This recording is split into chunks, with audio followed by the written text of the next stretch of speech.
নমস্কার, সুভদ্রের রান্নাঘরে আমার সকল দর্শক বন্ধুকে জানাই স্বাগত। আমি শিউলি। আজকে আমি আবার তোমাদের কাছে নতুন একটা রেসিপি নিয়ে এসেছি। সেটা আমি তোমাদের কি বানিয়ে দেখাচ্ছি। দেখো, আজকে আমি তোমাদের কাছে নিউট্রেলা এনেছি বা সয়াবিনগুলো দেখো কীরকম বড় বড় সাইজের সয়াবিন। তো এই সয়াবিনগুলো না আমি গরম কড়াতে জল দিয়ে দিচ্ছি, গরম হচ্ছে। তো এবারে এগুলোকে একটু আমি সিদ্ধ করে নেবো, মানে একবার ফুটিয়ে ভালো করে ধুয়ে নেবো চটকে। তো আর হ্যাঁ, বলে দিই, এই সোয়াবিনগুলো কিন্তু আমি এখানে কিনে নিই, এখানে পাওয়া যায় নিশ্চয়ই, আমি কিন্তু আমার চোখে পড়েনি। আমি এগুলো নিয়ে এসেছি পুরী থেকে। পুরী গেছিলাম, পুরীতে অ্যাভেলেবেল সবই গ্রসারির দোকানে দেখছি প্রচুর প্যাকেট এরকম বড় বড় সোয়াবিন পাওয়া যায়।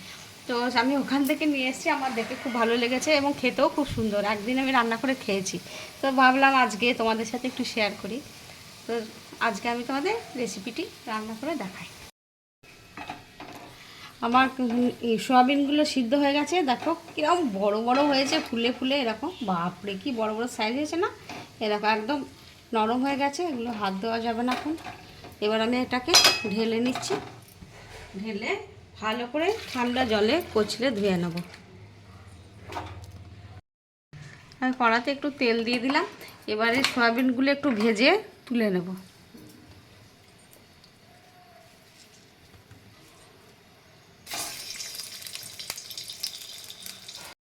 আমি নিউট্রেলাগুলো লাল লাল করে ভেজে তুলে নিয়েছি, এবার আমি আলু কোটা, এর সাথে আলু দিয়ে আমি কষা করবো। সেই জন্য একটু আলু কোটা একটু ভেজে নেব। আমার আলুগুলো ভাজা হয়ে গেছে, এবার আমি আলুগুলোকে তুলে নিচ্ছি।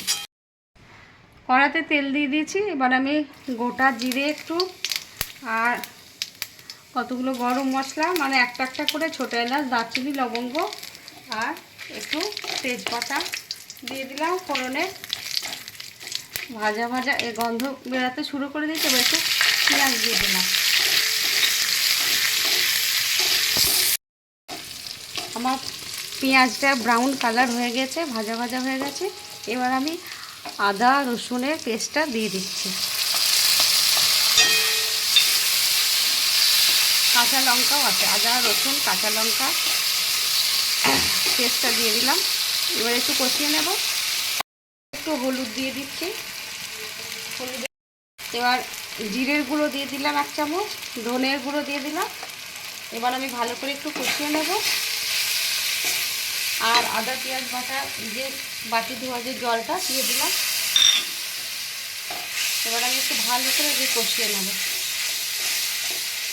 একটু সামান্য লবণ দিয়ে দিচ্ছি কষাবার জন্য, আর এদিক থেকে একটু কাশ্মীরি রেড চিলি পাউডার দিয়ে দিলাম কালারের জন্য, আর একটু টমেটো বাটা দিয়ে দিচ্ছি।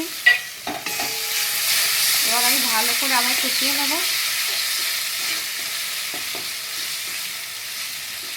একটু কসুরি মেথি দিয়ে দিচ্ছি মশলাতে কষানোর সময়।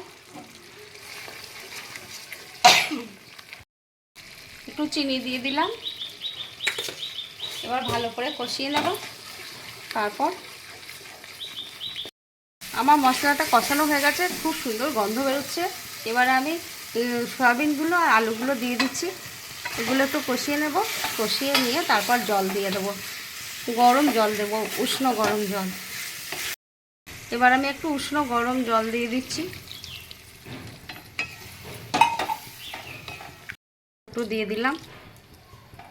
চাপা দিয়ে দিচ্ছি, চাপা দিয়ে একটু কিছুক্ষণ পর নামাবো, ফুটবে। আমি এবার চাপাটা খুলে দেখি। বাহ, খুব সুন্দর হয়েছে, তোমরা দেখো। বাপরে বাপরে কি বড় বড় হয়ে ফুলেছে, মধ্যেখানে একবার আমি দেখেছিলাম, দেখো। বাপরে বাপরে, মনে হচ্ছে খাসির মাংসের মতন গন্ধ বেরোচ্ছে, মনে হচ্ছে বাড়িতে পাঁঠার মাংস রান্না হচ্ছে। যাই হোক, আমার হয়ে এসছে। এবার আমি গ্যাসটা অফ করে দেব। আর আমি কিছু করব না, প্রচুর ঘন ঘন হয়ে গেছে, একদম কারির মতো হয়ে গেছে। আমি এবার গ্যাসটা অফ করে দিচ্ছি।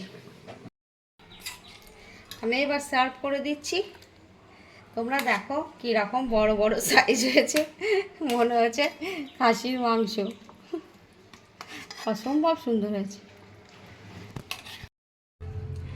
রেডি এবং সার্ভ করে দিয়েছি আমি সোয়াবিনের তরকারি। তোমরা দেখো অসম্ভব সুন্দর হয়েছে, আমি কি বলবো বলো, বলার কিছু নেই, এত ভালো হয়েছে যে তার বলার নেই। যাই হোক, তোমরা এইভাবে একবার রান্না করবে, বানিয়ে খাবে এবং খেয়ে আমাকে কমেন্ট করে অবশ্যই জানাবে কেমন হয়েছে। তোমরা যদি এরকম নিউটেলা পাও, নিশ্চয়ই পাওয়া যাবে, তো বানাবে।